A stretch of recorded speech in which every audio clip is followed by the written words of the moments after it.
Hi, welcome back to the farm.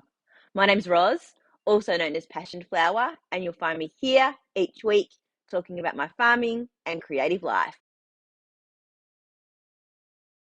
It's been a really hot, summery week this week, but strangely, we've been having dew most mornings, which means it's been getting like lower temperature at night, which has been helping the grass and the garden to just keep that little bit of moisture and to grow. So that shed paddock is doing really well. 3 weeks, I think it's 3 weeks since I've moved Vito out of there, and the grass is doing quite well. And of course, I'm still using the sprinkler in the evening in their main paddock just to give them that little bit of green, fresh grass, which is working really, really well. We've actually put a timer system on that tap. So I can just pop it on for 30, 35, 40 minutes, whatever, let it go, and it'll turn itself off, which is fabulous. So no more reminders to turn off the shed tap. It can just go and it will finish, and it's providing that really good grass for the sheep. The most exciting thing that happened this week on the farm is a little bit farm, a little bit business. For such a long time, I've been struggling with the internet over here. It is absolutely rubbish. Uh, Obviously, it's too far from the house to get a signal from our house internet. We use Starlink, so the satellite. And the phone reception is so bad over here that to hotspot just takes forever. And even just using like Instagram to try and do a story and put some music on it, sometimes it can just sit and do nothing for so long and doesn't load. So frustrating. So finally, we have found a solution to get internet over here at the shed. It's a relay system of like booster routers. We bought 3 of them. After lots of research, these seem to be what other people are using on farms. They are, it's Wavelink, and it's like a little bit of an alien. Super easy to set up. So we put one at the house. We put one at the meter box in the middle of the stock run. We've got one here in the shed, and it is able to boost the 5G signal from the house all the way across here, so that I now have internet. It is so exciting. So yeah, I think it will really change how I work and operate, and I'm able to stream music and even watch YouTube if I wanted to. So maybe thinking that I could potentially do some live videos, which could be interesting. So if that's something that you're interested in, I've definitely considered doing that. I'd like to maybe do some live dye day kind of things. And I'm just able to actually do work over here rather than having to do a little bit of stuff over here and then run back to the house because I don't have connection. It's going to absolutely change how I work, and already this week it has. It's just been amazing. At the beginning of this week, I finished dyeing up all of the flower colors that I needed to restock. I did get a little bit behind in my whole plan of rescanning and labeling. I kind of got a little bit excited about how warm it was over a number of days, and so I did lots of dyeing and drying and didn't do the labeling and rescanning because it was really quite warm to be over here in the shed for long periods of time in the middle of the day. So this week, after the dye session at the start of the week, I sort of stopped with that, and I have just been catching up on the rescanning. I'm now caught up, except for doing the mini skeins of the flowers to make up the sets.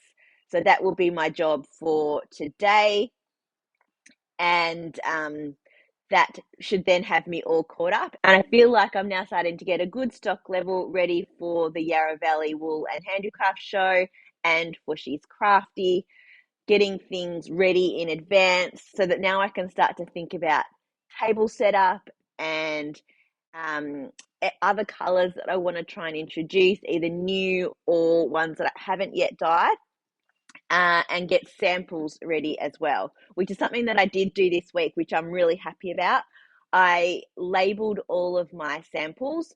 I put little tags on them that have the name of the pattern with a QR code, so that if you like the pattern, you can just scan it and it'll open in your Ravelry page, as well as how much yarn I used and what colorway it is.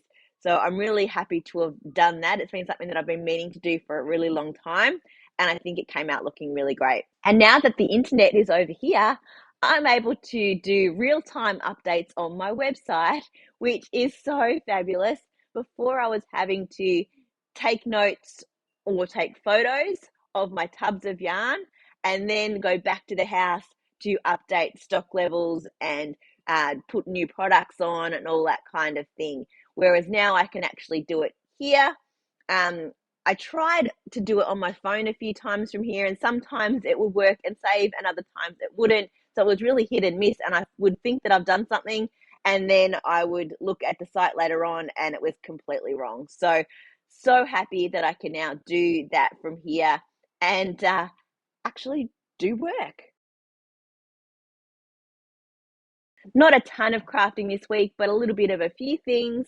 I've done a little bit more on my Woolamai Pine cowl. I have now added in to the fudge room. I've just started that in the brioche section.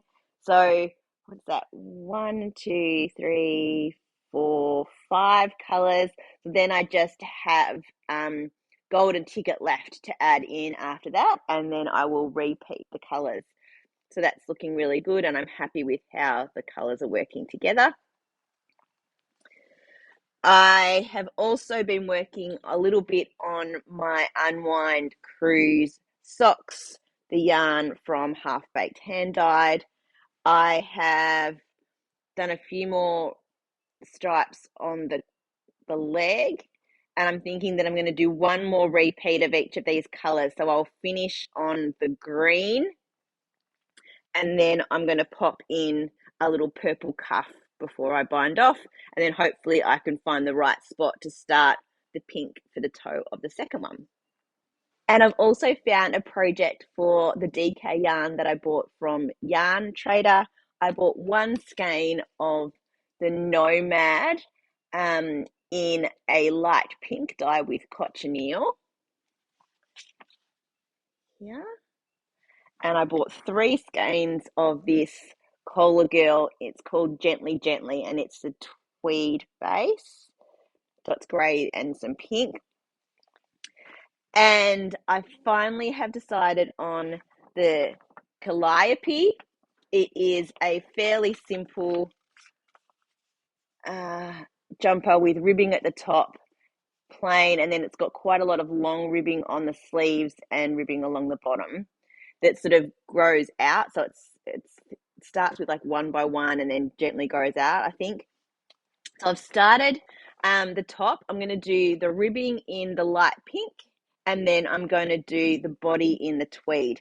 So this is the start of the yoke. It looks quite small, but I think it'll block out, and I'm on quite short needles at the moment. I might put it onto longer needles before I start into the body, just to double check that it feels right. And then I'm going to be adding in the tweed for the body. So I'm excited that I've started that, but it is a non-superwash and it is a DK weight yarn. So that's definitely something that is being worked on inside with the air conditioning on. And yeah, only a little bit. Well, that's it for another week. Thanks for spending some time with me. If you're enjoying these videos, please give me a thumbs up and subscribe to my channel. I look forward to seeing you next week on the farm. Bye.